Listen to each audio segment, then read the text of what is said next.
健康小貼士，健康小貼士。第一 ，AI 健康管理新嘅路 ，Humans Future Health 計劃落港。第二，普利提金飲食法點樣有用？第三，林口長庚奪獎，為新生兒護士唱。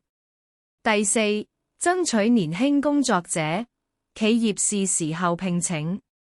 第五 ，How does diet in？第六，漢長榮獲運動部首屆運動企業認。第七，當高些集團 LVMH 開始投資中醫，健康生活點樣做到？喺今個系列同大家講解，既易既親切。記得 comment 同 like、share 俾你朋友 ，subscribe 訂閱頻道，follow 有乜料。小廖二人每日為你篩選最新最貼地嘅資訊，下次見。